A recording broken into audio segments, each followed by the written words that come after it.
Time? Ayan. Sen, we're here sa your thoughts about just Sharon Anderson.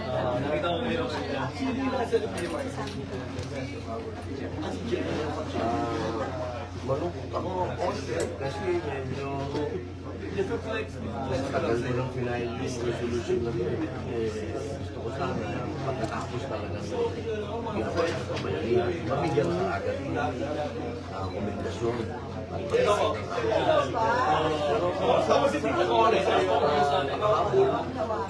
Nag-iusap na lang kami ngayon ng Coast Guard na mas paigtingin mo yung public information. Mapakita sa taong bayan. Kailangan natin supporta ng mga Coast Guard. Kasi talagang mabayan.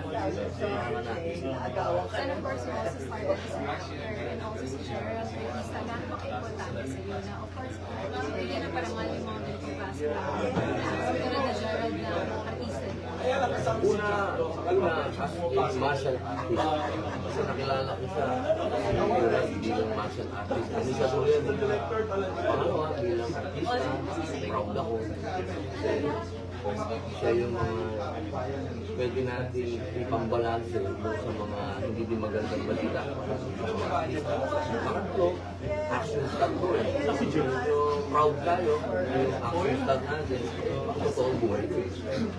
And message na po first sabi ko pamilya sa gusto mo mo ng pamilya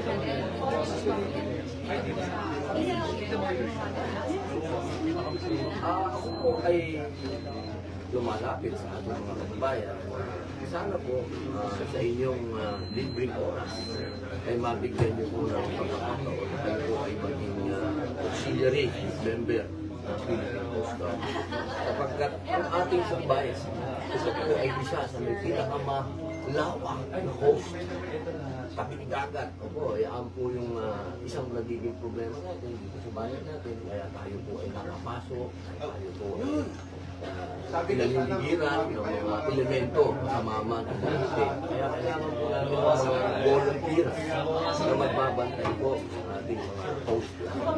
Napakahalaga po mga mahal na kabayan na magbigay po tayo ng panahon para tayo mismo magservisyo tayo. At hindi dahil tayo ay sinisweldohan, kundi dahil mahal po natin yung bayan natin at mahal natin yung bayan. Katulad po ng ipinakikita po ni Mr. Zero. Sen, sorry mga last now. From Commander to Captain, nakasabihin si Gerald. So is he gonna be busy here sa Philippine Coast Guard? Ano ba yung magiging practice mo yun? Ang alam ko po, si Gerald talaga, busy na dito. Lagi siyang involved sa mga meron po silang mga operations, sa mga siguro po ngayon, kapitan siya, pinakausap ko yung kanilang kumanda. Sabi ko, mga operations, niya, si Gerald sa public information. Kasi yun ang aking komite, Senado Public Information. Sabi lang public, masasabi na natin, public property na natin. Malaki ang may tutulong niya kung nasa public information siya. Thanks, sorry.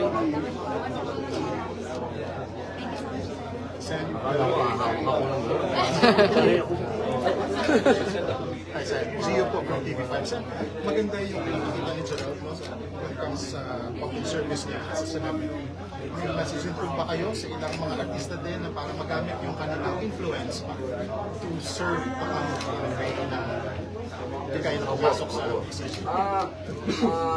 Matagal na po ako nagbibigay ng imbitasyon sa ating mga kapatid sa industriya na hindi lamang po sa Coast Guard, lahat ng service akin po silang hinihikayat na magsilbi sa bayan, voluntaryo.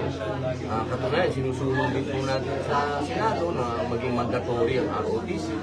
Dahil nakikita po natin talaga na importante ang tulong ng mga sibilyan.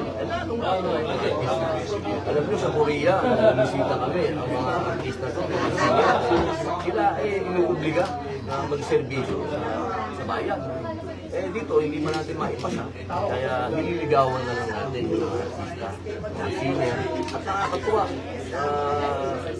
kahit na marami sa amin, eh huli na sa edad, eh pumapasok pa rin. Yung iba, 40 years old, yung iba, 50 years old, mga artista, pumapasok pa rin. Kasi nakikita nila yung mga halimbawa na ginagawa. Tulad dito.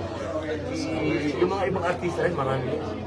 So yung sundutan ko lang, other topic, kasi ito October, may mga fishermen na naman tayo na hinanahas. Sa sabihin na siya.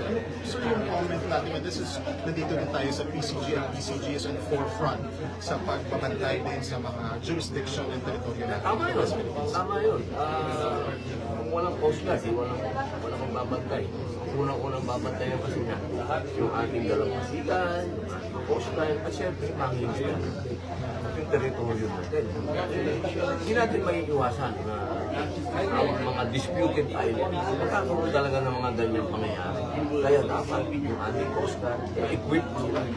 Na lagi silang hindi lang sa dami, kundi sa mga tao magagaling. Tulad ni Gerald, at ibang mga coast guard pa. Tandaan po natin sa Amerika ngayon, nagkaroon ng election.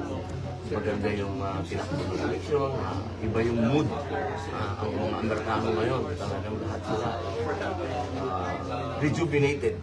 Gusto nila talagang bumangon ulit. So, samantalahin natin yun. Pagbangon nila, siguro, magkakaroon ng mga bagong pulisiya. Siguro may international, ibig sabihin geopolitics. Kasi siyempre, nadadamay tayo. Laging damay ang Pilipinas kapag mayroong konting higwaan sa geopolitics. So ngayon, nakikita natin na baka muli magkaroon ng mga pag-uusap dyan na mapayagan ulit. O dalawa kasi yan eh, mapayagan natin sila at mapayagan nila tayo. Kasi disputed yan. O yan yung mga bagay na yan, nakasalalay sa pagpupo ng bagong Pangulo. Antayin natin ang bagong policy. Sir, alam ba kayo, nangamba ba kayo din sa kalikasan ng mga mangingisda? Siyempre, kasi galing ako dun. Nakita ko yun. Kami mismo, ako yung naglayag doon. Kasama ko ang mga mangingisda ng 8 araw. Magmula sa Nabotas, papunta ng Pag-asa Island, na Scarborough Shoal, napuntaan po natin yan. Tayo mismo eyewitness sa mga kaganapan. Siyempre, alam ninyo, may narrative ang kabila, may narrative tayo. Siyempre, yung narrative natin, tatayuan natin sa atin ito. Pero may narrative din sila. Pero ito ay nakasalalay, lagi, diplomatic relationship. Hanggang ngayon, meron tayong diplomatic relationship sa anumang bansa yan. Kasi marami tayong nagtatalo dyan. Tandaan ninyo, hindi China lang. Maraming claimants yan. So, siguro, antayin natin kung ano ang magiging epekto ng Trump presidency. Sen, last question from my end. I don't want to upset you or take away the spotlight, pero clarification ako doon na may Okay lang clarification ako kahit ano, wag lang tungkol sa babae, magandang asawa. Kapunta doon sa PhilHealth, kahapon daw na sinigawan niyo daw. Clarification on that. Si PhilHealth chief hapon, is that true, sir? Siguro kung totoong may sinigawan ako, hindi mo na itatanong kasi ano na kagad yun. Fact. Kasi